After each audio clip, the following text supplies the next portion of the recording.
जय गुरु जी, शुक्राना गुरु जी। जय गुरु जी संगत जी। आइए संगत जी, आज हम जानेंगे कि कैसे गुरु जी महाराज अपनी संगत को ब्लेस करते हैं, कैसे उनकी दिल की छोटी से छोटी इच्छा को भी पूरा कर देते हैं और साथ ही अपने संगत को हर एक मुश्किल से बाहर निकालते हैं। जय गुरु जी, शुक्राना गुरु जी। आगे बढ़ने से पहले आप अपने चैनल गुरुजी सत्संग वर्ल्ड को सब्सक्राइब कर लीजिए ताकि आपको गुरुजी महाराज के ऐसे वीडियोस, ऐसे सत्संग, प्यारे प्यारे चमत्कार रोज रोज सुनने को मिले। और साथ ही इन सत्संग को, इन वीडियोस को अपने दोस्तों के साथ, अपने गुरु परिवार के साथ शेयर कीजिए ताकि वो भी जल्द से जल्द गुरुजी महाराज के चरणों में आ सके। और हाँ संगत जी, आप में से कोई भी संगत अपना सत्संग हमारे साथ शेयर करना चाहते हो, गुरुजी का शुक्राना अदा करना चाहते हो और अपने दोस्तों के साथ, अपने गुरु परिवार के साथ अपना सत्संग बांटना चाहते हो, तो नीचे दिए गए ईमेल आईडी या फिर व्हाट्सएप नंबर पर आप हमें मैसेज कर सकते हैं। आपके सत्संग भी बहुत जल्द ही शेयर किए जाएंगे। जय गुरु जी, शुक्राना गुरु जी। आज का पहला सत्संग हम सुनेंगे श्रुति तिवाना आंटी का।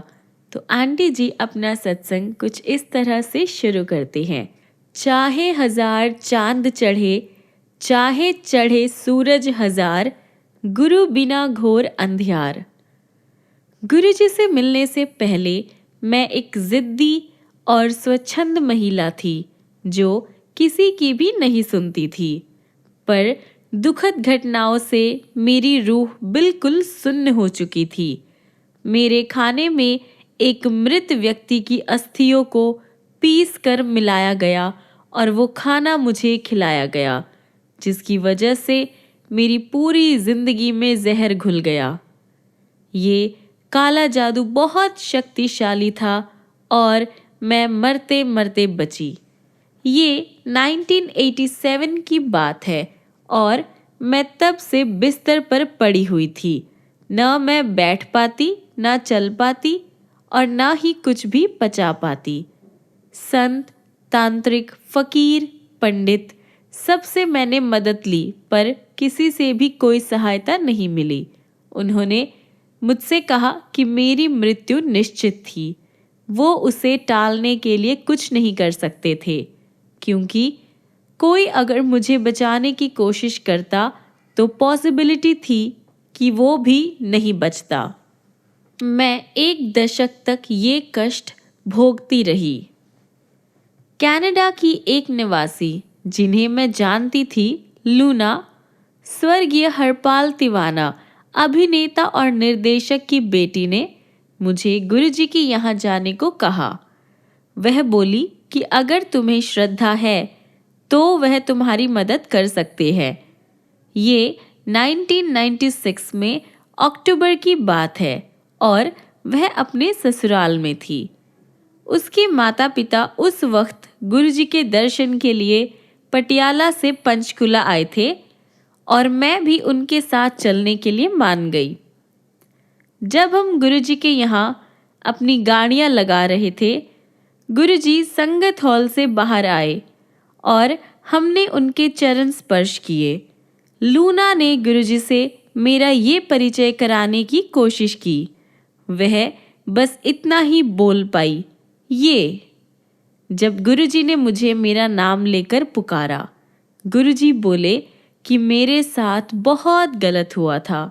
मुझे उसी टाइम लगा कि वह सर्वज्ञाता हो सकते हैं। गुरुजी ने मुझे अपने सिंहासन के राइट साइड पर बिठाया। वह मेरे माथे की ओर देखते रहे जैसे कि मेरे कर्म पढ़ रहे हों, पिछले, आज के और आगे के। बड़े बड़े लोग जो मेरी ओर घूर कर देख रहे थे, गुरुजी ने उन पर कोई ध्यान नहीं दिया। मैं बहुत भद्दी लग रही थी। मेरा चेहरा और शरीर सूजे हुए, मेरी आंखें छोटे से चीर जैसी नजर आती हुई। करीब 1 घंटे तक मैं गुरुजी के साथ बैठी रही और अपने आसपास एक दिव्य वातावरण महसूस करती रही।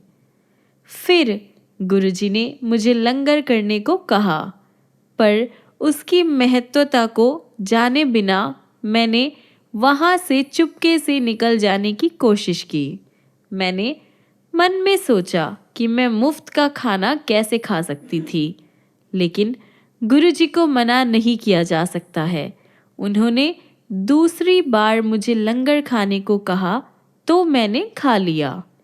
फिर उन्होंने मुझे अपनी लेफ्ट ओर बिठाया और अपना बायां हाथ दबाने और मालिश करने को कहा। ऐसा आधा घंटा करने के बाद उन्होंने अपने अंगूठे से मेरा अंगूठा दबाया। मेरे करीब 60% जो कष्ट थे वो उसी टाइम गायब हो गए। उनके कमल चरणों में बैठे रहने के बाद एक भव्य मुस्कुराहट देते हुए वे मुझे बोले, इत्थे आंदे रहना। उस दिन उन्होंने मुझे उम्मीद दी। लेकिन 6 महीनों तक मैं लूना के ससुराल वालों के साथ बिजी रही। मैंने चंडीगढ़ के पास जीरकपुर में उन्हें अपनी 4 कनाल ज़मीन बेची थी। पंजीकरण के टाइम उन्होंने मुझे 1.5 लाख रुपए कम दिए थे और पॉसिबली गुरुजी का हुक्म मैं मान नहीं पाई। 6 महीने बाद मैं पंचकुला गई तो मुझे बताया गया कि गुरुजी चंडीगढ़ चले गए हैं। मैं उसी टाइम चंडीगढ़ गई। जैसे ही गुरुजी ने मुझे देखा, वह हॉल में से जोर से बोल पड़े कि मेरे साथ 1.5 लाख रुपए का धोखा हुआ है। उसके बाद 2 साल तक गुरुजी ने मुझसे बात नहीं की। काफ़ी समय बाद मैंने शिव पुराण में एक हुक्मनामा पढ़ा कि एक गुरु को अपनी संगत का 2 साल तक इम्तिहान लेना चाहिए, पर मैं गुरुजी के यहाँ आती रही। जब गुरुजी अच्छे मिजाज में होते थे तो अपने संगत को अपनी तस्वीरें देते, पर मुझे हमेशा नज़रअंदाज कर देते। मुझे बहुत बुरा लगता, पर मैंने गुरुजी का कहा माना। वैसे तो मैं ज़िद्दी थी, 5 बहनों में सबसे छोटी और सबसे लाडली। मैं संगत के लिए रोज़ शाम को 7 बजे पहुंच जाती। 2 साल बाद एक दिन मुझे देर हो गई। उस दिन मुझे संगत ने बताया कि गुरुजी बार बार मेरे बारे में पूछ रहे थे। उन्होंने कम से कम 10 बार मेरे बारे में पूछा कि मैं आई हूँ कि नहीं। ये सुनकर मैं बहुत ही ज़्यादा सरप्राइज्ड हुई। उस दिन गुरुजी बहुत अच्छे मिजाज में थे। दुनिया में आगे जाकर क्या क्या घटनाएं घटेगी, घंटों तक वह उसकी भविष्यवाणी करते रहे। उस दिन जो संगत ने सुना, आज वह अखबारों में पढ़ने को मिलता है। मैंने हाथ जोड़े और कुछ पूछने के लिए उनकी आज्ञा ली और पूछा, गुरुजी, क्या मैं इतनी बदकिस्मत हूँ कि आप मुझे अपनी तस्वीर तक नहीं देते हैं? वह बोले, तेनू तस्वीर दी कोई लोड़ नहीं, मैं तेरे दिल विच बसदा हाँ। उनका ऐसा बोलना मुझे छू गया। मुझे समझ आया कि वह भगवान है, क्योंकि भगवान ही हमारे दिलों में बसते हैं।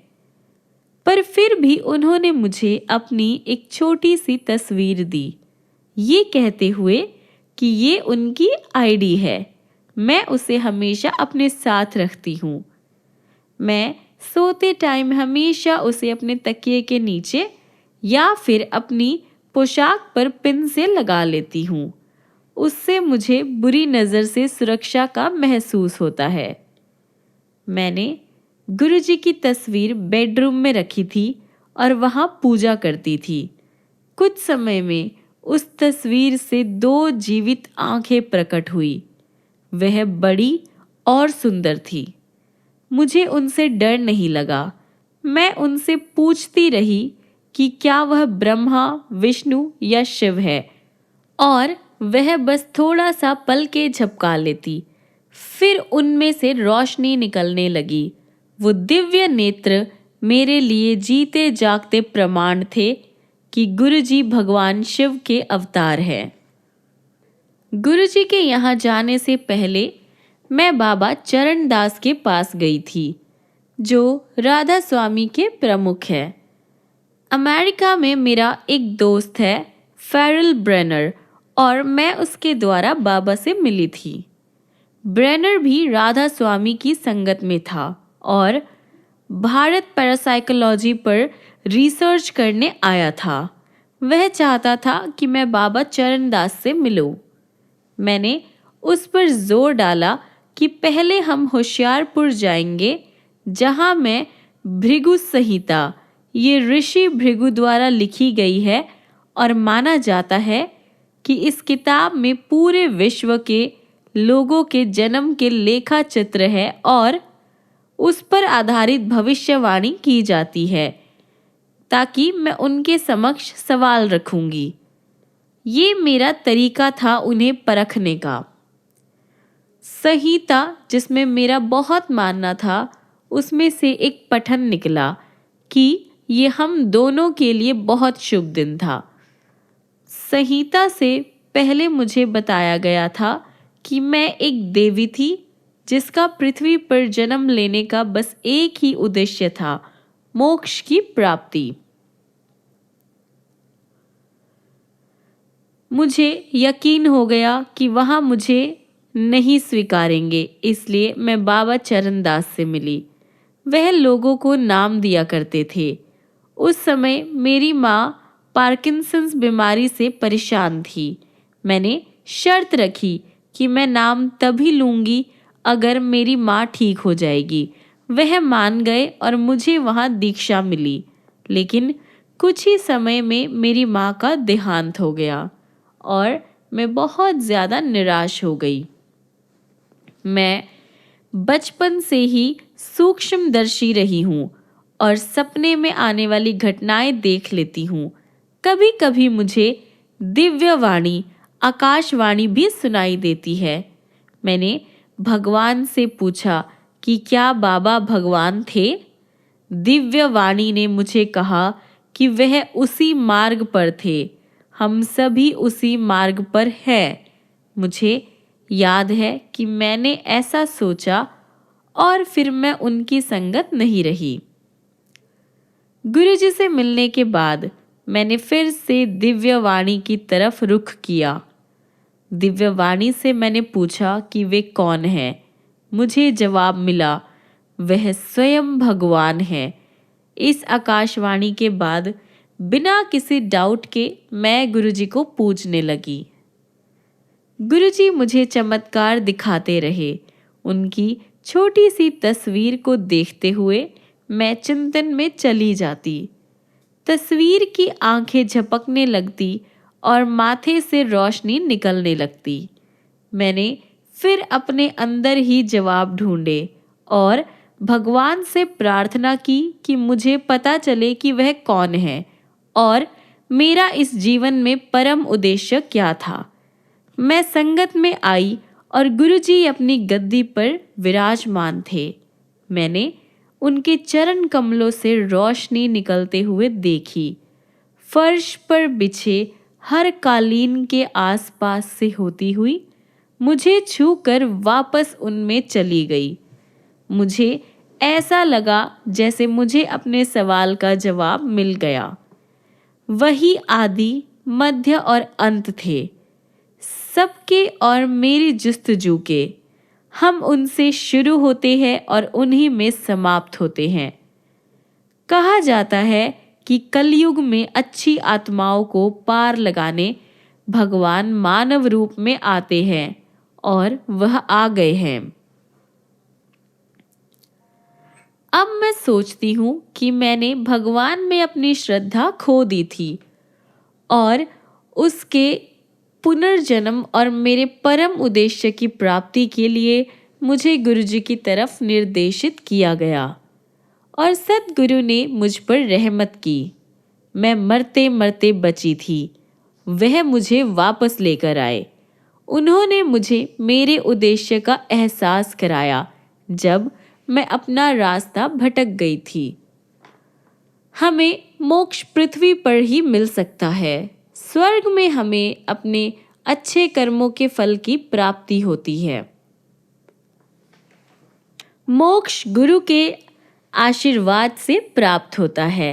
संस्कृत में जैसे एक मंत्र में कहा गया है, मोक्ष मूलम गुरु कृपा, यानी गुरु कृपा ही मुक्ति का आधार है।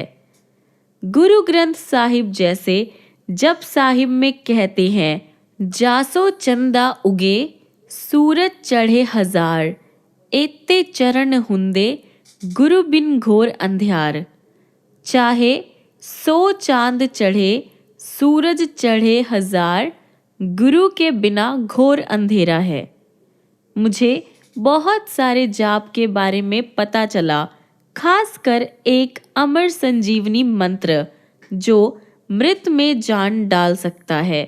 ये शिव का आवाहन करते हुए कहता है, हे भगवान, हे शिव, आपका नाम कल्प वृक्ष के समान है। इस मंत्र का जाप करने के बाद मैंने यथा शब्द ऐसा देखा। सुबह 3:30 बजे अपने घर में गुरुजी ने मुझे दर्शन दिए और एक ऊंचा पेड़ आसमान छूते हुए दिखाया। उस कल्प वृक्ष के स्तंभ पर रोशनी की किरण सर्प जैसे कुंडलित थी। हमेशा की तरह गुरुजी ने एक सैद्धांतिक विचार का वास्तविक प्रमाण दिया है। जब से मेरे ऊपर काला जादू किया गया था, मेरी स्किन काली पड़ गई थी। गुरुजी से जुड़ने के करीब 2 साल बाद एक दिन लूना के पिता ने मुझे अपनी ओर बुलाया और गुरुजी के सामने बिठाया। गुरुजी ने एकदम मेरी त्वचा पर टिप्पणी की। मैंने पलटकर जवाब दिया कि अगर भगवान ने ही मुझे बदसूरत बनाया है तो इसमें मैं क्या कर सकती थी। गुरुजी बोले कि अगर भगवान ने मुझे काला बनाया है तो वे ही मुझे गोरा बनाएंगे। फिर उन्होंने मुझे चाय प्रसाद लेने को कहा।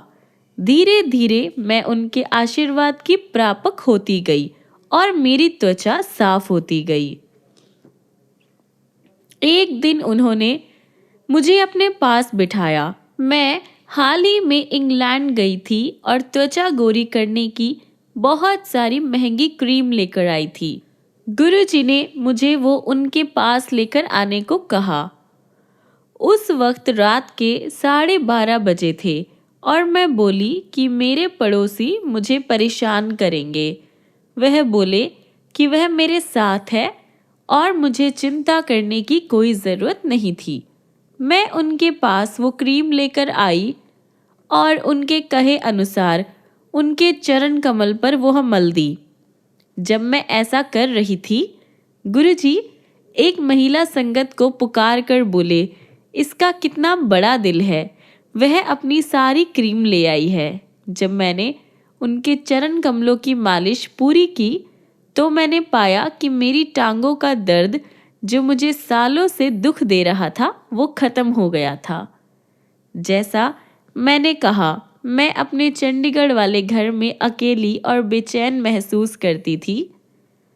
एक बार गुरुजी के यहाँ से होकर मैं रात को करीब 1:30 बजे वापस जा रही थी। मैं घर पहुंची और दूसरे माले तक सीढ़ियां चढ़ के जा रही थी कि मुझे गुरुजी की गुलाबों वाली सुगंध आई। मैंने उसी टाइम अपने आप को बहुत सेफ फील किया, लेकिन मैंने अभी दरवाज़ा बंद ही किया था कि मुझे कोई खांसी करते हुए सुनाई दिया। मैं डर गई। ये कौन हो सकता था? क्या घर में चोर घुस आए थे? मैं पूरी रात सो नहीं सकी। अगले दिन मैं अभी गुरुजी के दरबार में एंटर ही कर रही थी कि गुरुजी उसी अंदाज में खांसे। मैं समझ गई कि वह गुरुजी ही थे जो रात को मेरे घर में थे। ये जानते हुए कि गुरुजी नियमित रूप से मेरे घर आ रहे थे, खासकर अमृत वेला में, मैंने अपने घर के पर्दे बदलने का डिसीजन लिया। पर्दे बदलते हुए मैं गिर गई। पहले ही मेरी रीढ़ की हड्डी खराब थी और फिर ये, वो भी तब जब मैं गुरुजी के लिए नए पर्दे लगा रही थी। मुझे नींद आ गई। मैंने ड्रीम देखा कि गुरुजी अपनी 2 संगत के साथ मेरे घर आए हैं। गुरुजी ने उन्हें एसी बंद करने को कहा क्योंकि मुझे चोट लगी हुई थी। जब मैं उठी तो मैंने देखा कि एसी के अतिरिक्त पंखा भी बंद था। गुरुजी इतना ध्यान रखने वाले हैं। जब वह ध्यान रखते हैं तो वह वास्तव में बहुत ध्यान रखते हैं। एक और दिन मैं संगत से वापस आ रही थी और मेरी गाड़ी के पीछे की ओर एक गाय आने लगी। मैं बस चीख पड़ी गुरुजी, और मैं चमत्कार पूर्ण ढंग से बच गई। जब मैं घर पहुंची तो मुझे पता चला कि गुरुजी अपनी संगत से मुझे फ़ोन करने को कह रहे थे। मैंने उनसे फ़ोन पर बात की और उन्होंने मुझसे मेरा हाल चाल पूछा। एक बार मैं साकेतरी पंचकुला के पास वहाँ पे शिव मंदिर से वापस आ रही थी और रात को काफ़ी देर हो गई थी। अचानक से मेरी गाड़ी का दाहिना पहिया यानी राइट वाला टायर एक गड्ढे में फंस गया। मैं एक्सेलेरेटर दबाती रही पर टायर बाहर नहीं निकाल सकी। मैं करीब आधे घंटे तक वहीं फंसी रही। जब मैंने देखा कि एक सार्वजनिक बस मेरी तरफ बहुत तेज स्पीड से बढ़ी आ रही थी, मैं चीख पड़ी गुरुजी, और गाड़ी गड्ढे से ऐसे बाहर निकली मानो किसी ने धक्का देकर उसे निकाला हो। मैं सुरक्षित थी और वापस सड़क पर थी। गुरुजी सिर्फ शारीरिक ही नहीं बल्कि भावात्मक रूप से भी मेरा ख्याल रखते हैं। मैं चंडीगढ़ के फिजिकल एजुकेशन इंस्टीट्यूट में पढ़ाती थी। वहाँ के टीचर्स को आर्ट्स डिपार्टमेंट के टीचर्स से शिकायत रहती थी और उनके काफ़ी प्रतिकूल थे। उनका निरंतर हमें तंग करना या कभी कुछ कहना, ऐसा ये सब चलते रहता था, जो एक दिन मुझसे बर्दाश्त नहीं हुआ और मैं गाड़ी में बैठी रो रही थी। उसी क्षण मुझे गुरुजी की सुगंध आई, मुझे सांत्वना मिली और मैं अपने भावपूर्ण उथल पुथल से उभर सकी। एक रिटायर्ड ब्यूरोक्रेट सरदार मनमोहन सिंह ने मेरी बहुत हेल्प की, लेकिन उनकी रिटायरमेंट के बाद उनके दिमाग के सेल्स थे जो डैमेज होने लगे थे। वो अक्सर आत्मभाषण करते पाए जाते और उन्हें घर पर बांध कर रखना पड़ता था। क्योंकि उन्होंने मेरी सहायता की थी तो मैं चाहती थी कि वह ठीक हो जाए, और उनकी ये समस्या मैंने गुरुजी के सामने रखी। गुरुजी ने उनकी पत्नी को तांबे का लोटा लाने को कहा और उसे अभिमंत्रित करके दिया। मैं सरदार मनमोहन सिंह को भी गुरुजी के पास लेकर गई और गुरुजी ने उन्हें बस रात में सोने के लिए कहा। आश्चर्य की बात है कि बरसों के बाद वह रात को चैन की नींद सोए। एक दिन गुरुजी ने उनकी पत्नी को चंवर खरीदने को कहा।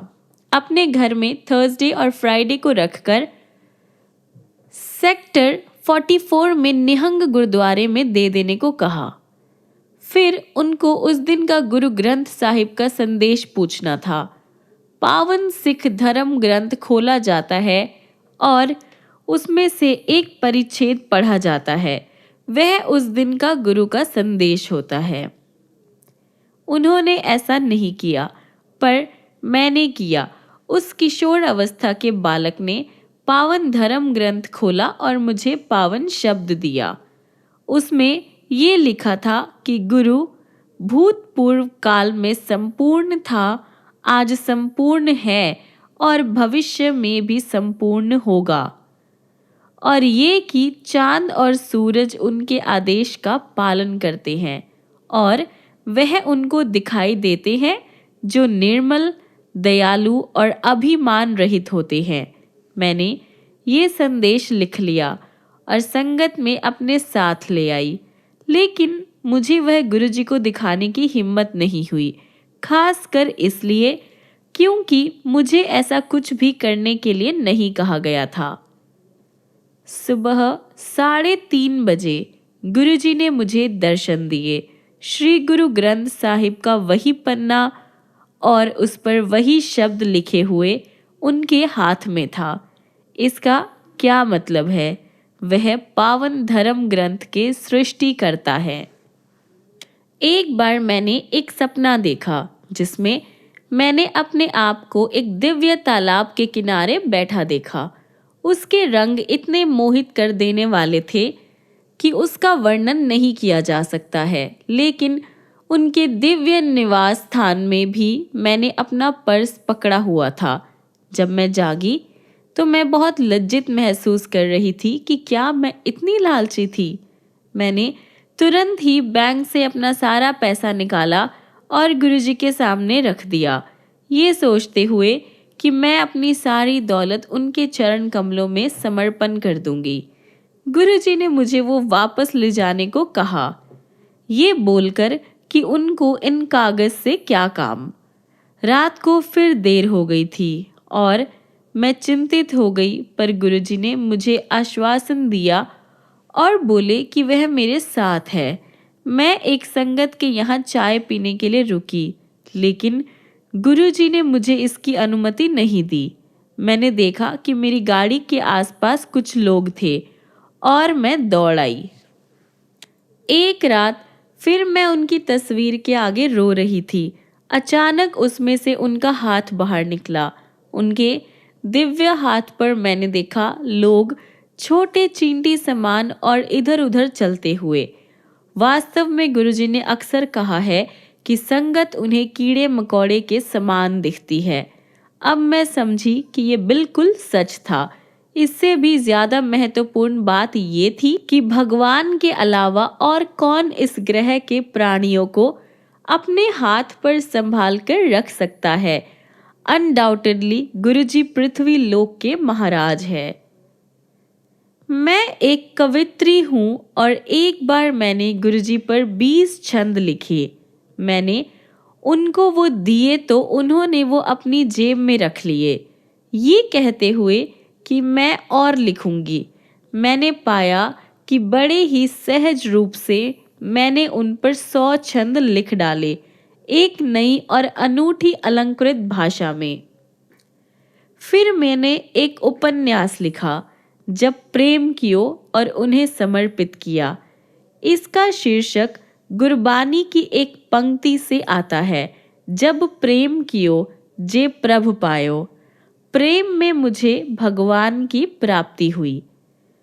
गुरुजी के आशीर्वाद से तुरंत ही ये उपन्यास पंजाबी छात्रों के एमफिल स्टडीज में शामिल किया गया।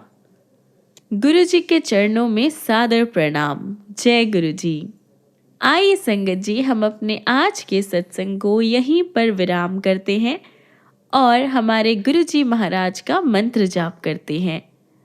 ओम नमः शिवाय, शिवजी सदा सहाय। ओम नमः शिवाय, गुरुजी सदा सहाय। ओम नमः शिवाय, शिवजी सदा सहाय। ओम नमः शिवाय, गुरुजी सदा सहाय।